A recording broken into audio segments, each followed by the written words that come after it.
Hey guys, so I asked you guys on Instagram what type of video you guys wanted to see, and majority of you guys said that you wanted to see Roman's birth story, so here I am. I probably still will end up doing a video on like newborn, like favorite newborn products, just because I think that it'll be really beneficial and help some of you guys out there, some of you moms that are pregnant, or some of you moms that like, you know, didn't really think like that would be helpful, or those type of things. Because I know for me, since this is my second kid, I kind of knew what I wanted, versus like with Aria, I kind of like bought everything that I didn't really know if I was going to use. I kind of just bought it because like it was popular, or it just looked cool, that kind of thing. But I did want to share with you guys Roman's birth story, and hopefully this will share a little bit of insight on on everything that went down.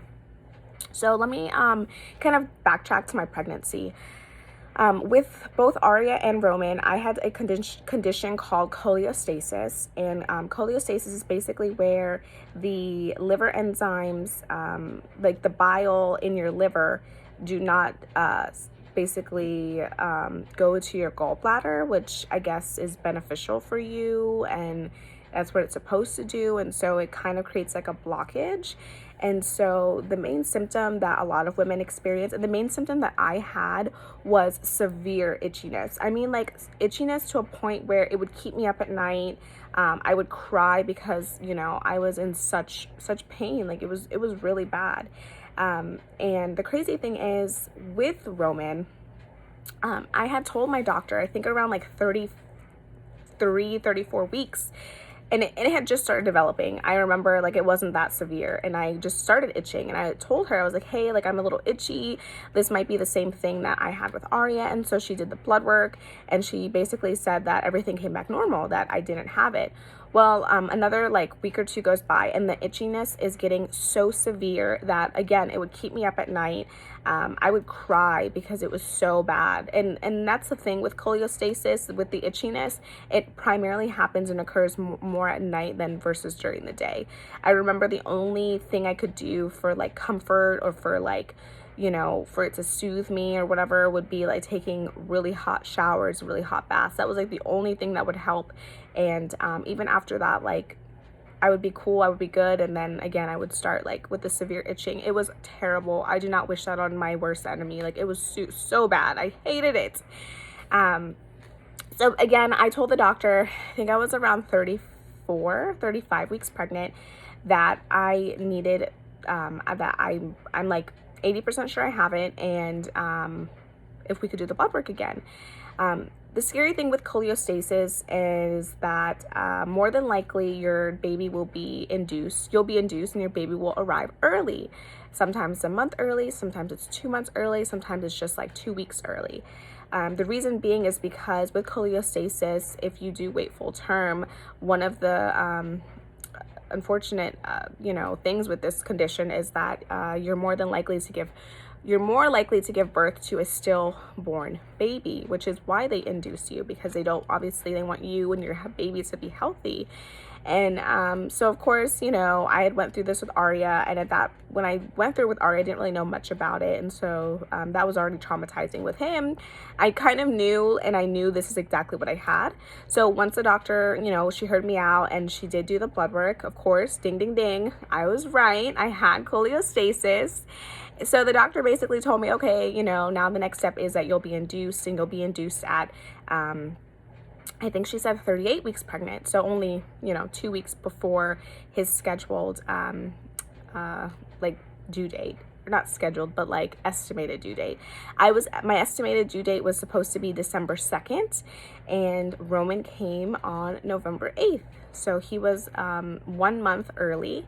I was induced at 36 and 2 days early. So basically, while you have cholestasis, they do a bunch of like stress testing, non-stress testing, making sure that the baby is okay, because they are concerned with movement, and making sure that his heart rate is up. And so I went twice a week for those 2 weeks. I went twice a week just to make sure that the baby and baby Roman was okay. And the last time I had went, I think I was about 35 weeks. Yeah, I was 35 weeks. And again, I was doing another stress test. And whatever, I guess, the doctor saw on that test was concerning enough for her to say to me that I needed to be induced at 36 weeks versus 38 weeks, that she did not want me to wait. She wanted me to be induced super early. So I was like, great, I was terrified because I was worried that, something was really wrong, that what if something happens to him? What if he comes out, something's wrong with him? What if he needs to be in the NICU longer? That kind of thing. For Aria, she was only in the NICU for, I want to say, like 2 days. She wasn't even in there for a long period of time. But I was just worried with him because I just felt like everything kind of happened so fast.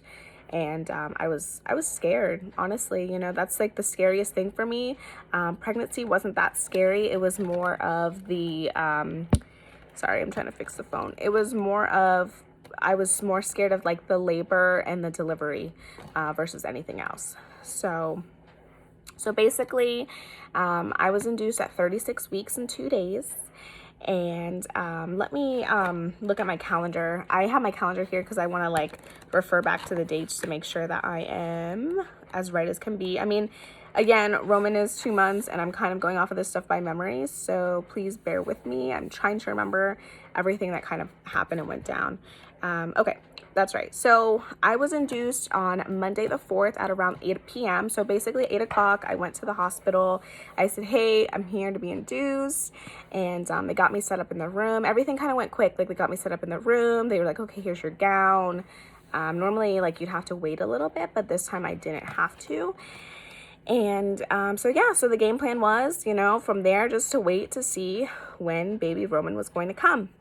I remember getting there, and the doctor that was on call was a gentleman. He was really cool. Like, he was nice. He checked to see how much I was dilated, and he said that I was dilated 2 centimeters. So I was like, yes. I was so excited because in my head, I thought, oh, great. Like, I'm not going to be here that long. He'll probably be here by tomorrow. Like, I don't know what the hell I was thinking. Clearly, I didn't remember any of that with Aria because, yeah, I was there for basically 2.5 days before he even came. So, yeah. So again, I was just like, okay, cool. Like, I was pretty relaxed. I was hooked up to some IVs, but I was able to get up, use the bathroom, walk around a little bit. I wasn't like restricted, like bed restricted yet because I hadn't had my epidural. So fast forward, the next day goes by.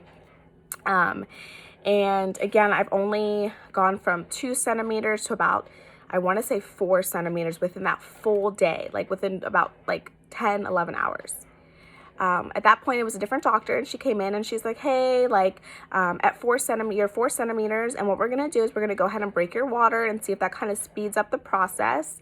She did also ask me if I wanted to get some steroid shots, because, with him being early, it kind of helps speed up a little bit of the lung development.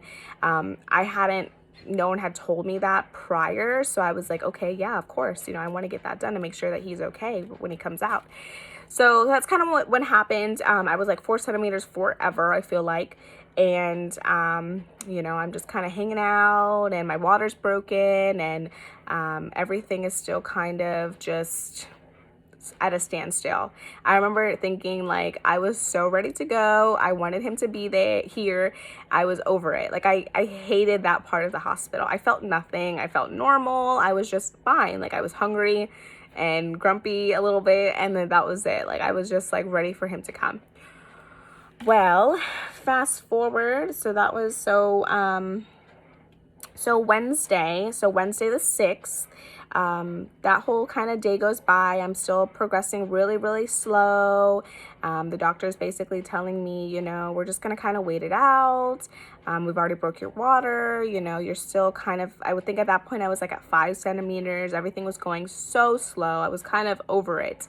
But she did say, though, that once I reach about like 6 centimeters, it's probably 5 or 6. It was probably best to go ahead and get the epidural, because when things do progress and they go fast, she didn't want me to miss the opportunity to get it, because, you know, at some point, if you don't get it and it's too long of a wait, like, that's it, like, you can't get it. So I was like, yeah, you know, I trusted her. I was like, absolutely, let's go ahead and do the epidural. So I think I had gotten the epidural around 5 centimeters, and again, I was feeling mild, like, cramping contractions, small, like, very small. But I remember the nurses asking me, they were like, did you feel that? And I'd be like, this was before the epidural. I'll be like, no. They're like, oh, that was a contraction. I'm like, oh, well, I didn't even feel it. I felt normal. Like, I felt fine. So once I did get the epidural, the gentleman, I don't know what they're called. I'm sure he has like a fancy title, but he comes in, he does the epidural, and I think he had to do it twice because I was so terrified. I was so terrified because the pain of that, like, needle going in is, I mean, I know you're numb, like, you're numb because they numb you. But it just felt so, like, it's just a weird feeling. It's just a weird, like, I don't know how to explain it. It's just not normal. And it's just a weird ass feeling. And I was like super tense and I was just super worried. And so he was like, relax. And, you know, I think he had to do it twice. I could be wrong, but I'm pretty sure he did. So basically I had my epidural in, and at that point I was around 5 centimeters still. I was starting to slowly feel a little bit, and again, still nothing like unbearable, not like the movies where they're like screaming in pain, and everything was still super bearable. I was still fine, like nothing was too crazy. So fast forward to the next day, it's the 7th, it's a Thursday, and I'm still kind of good. I'm like normal, everything's cool. I did jump from 5 to 6 centimeters, and I remember them telling me that there was a bunch of I think there was another woman that was also like kind of like similar to me, but she was gonna be delivering soon. And I remember the doctor coming in and kind of telling me that he would be here the next afternoon, like, you know, just kind of wait it out, that kind of thing. And I was like, okay, you know, I was just so over it. I was tired. I was feeling, again, like mild contractions, like more uncomfortable than anything, but I wasn't feeling anything super unbearable. Everything was still bearable. And I don't know if it's because I have a high pain tolerance. Obviously I know I have the epidural, guys, but still, like, I just felt like fine. I felt, you know, just tired. That was really it, like tired, and just, I didn't want to be there. So, okay, so it's like Thursday night now. It's around like midnight, I think. And that's when I start feeling them. I start feeling the contractions more. And I remember they give you like the little button of medication of the dosage for your epidural of the Pitocin. And I remember like pressing it, and like, it wasn't that painful, but I was just kind of like, okay, like, give me more. But of course it's like on a schedule where it only will give you a certain amount at a certain time. And so I was just uncomfortable. I had to be on my side because every time I laid flat, like his heart rate, something was like going on with him. And I remember them saying like, he doesn't like being laid down. He likes, you know, he's not moving. He likes when you're on your side. And so I was like on my side for a while, and then they'd flip me and I'd be on my other side. So literally I was on my side for like a day and a half, like on my side. And I remember them kind of showing me the monitors of like where it jumps, where he was having some difficulties. And I remember looking at it thinking like, that's kind of a lot of them. Like, I don't know how to explain it, but I remember them telling me like when it does that, it's that his heart rate has dropped. And so there was like a bunch of them, and I kept asking her, I was like, is that normal? She's like, oh yeah, like we'll flip you over to the other side, and you know, it'll probably come back up. And then when she did, it would do that. So he kind of probably just didn't like me being on that side, and so they would flip me over to the other side, and then he would, you know, his heart rate would go back up. So I remember it was like around, again, it was like around midnight, and I remember they did tell me that the doctor was going to be delivering someone soon, and that they had checked me, and I was 6 centimeters dilated. So I was like, okay, you know, I still have some ways to go. And I felt, you know, again, I felt uncomfortable. Nothing was too bad, too unbearable. Well, everything kind of like happened super fast. It was around 2 a.m. and I don't remember if I was sleeping. I don't think I was, probably not. But I remember like I was feeling them. I was feeling the contractions. I was feeling that like I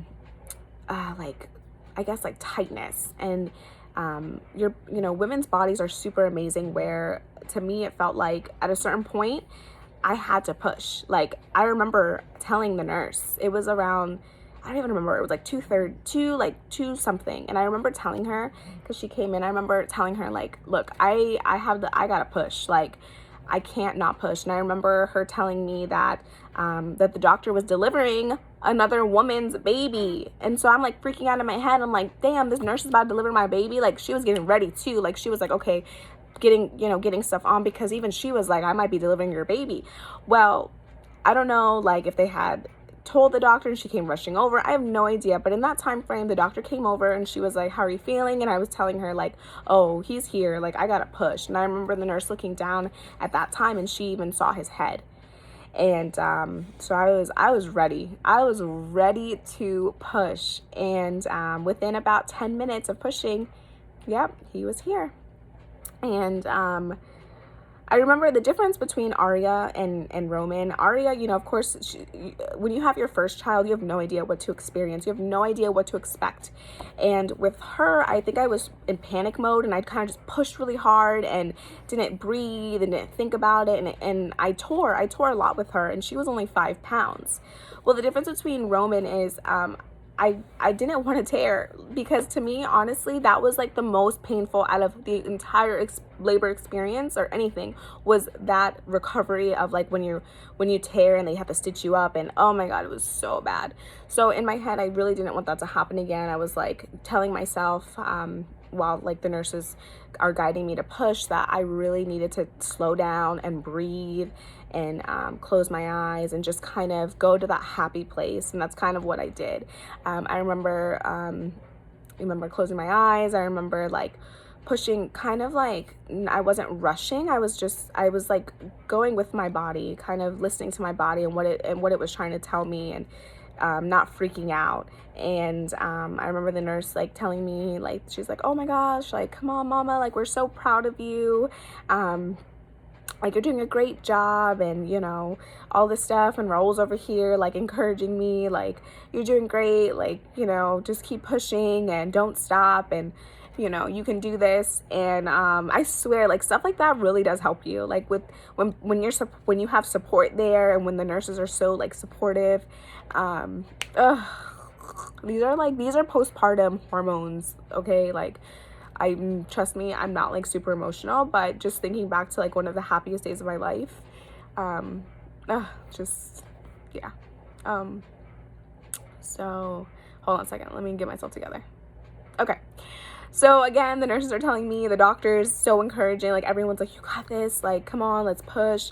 And sure enough, within like, I want to say I pushed like maybe like 3 times, 3 pushes, he was here. And now, because I'm so focused on pushing and I'm not focusing really on too much more going around me, I remember Raul did tell me that the cord was wrapped around Roman's neck, and so the doctor had to quickly cut it. So unfortunately, Raul did not have the opportunity to cut the cord, but he did have to cut it and then kind of, you know, take him over to, like, I don't know what that station is called, where they take your baby and they like, like suction his nose and all that good stuff. Well, I remember looking over and I'm like in my head kind of panicking a little, because I'm like, is he okay? Like, you know, what's going on? I didn't hear his cry. To me, it felt like forever. Just like with Aria, it feels like forever when you don't hear them cry. And literally it's like a minute. And so they're working with him, and the doctor is like, yeah, no, he's okay. He just came out super quick. But he's gonna be fine. And sure enough, he was fine. They asked Raul if he wanted to come over and take pictures and stuff. And while I'm like, you know, when they're working with me, like getting my placenta out and all that stuff. And so he, and that cry, I'm telling you, that cry, once you hear your baby cry, like all that other stuff, like that you just went through, like all the days where I was like kind of, you know, just being stupid and unreasonable, like, oh, come on, like I want him to be here already, like all that, like annoying, where I'm just like, just super annoyed at just being there and like laying in bed, like all of that stuff goes away once you hear your baby cry, once you see him, once you like see, like, oh my God, like this child came out of me, like what the hell. So yeah, literally the most amazing experience of my entire life. And I was so proud of myself, because first of all, I didn't tear, and I really think it's because I was just listening to my body, and I was pushing kind of slow, but at a good pace, and like working with the doctor, and the doctor, you know, just really listening to my body.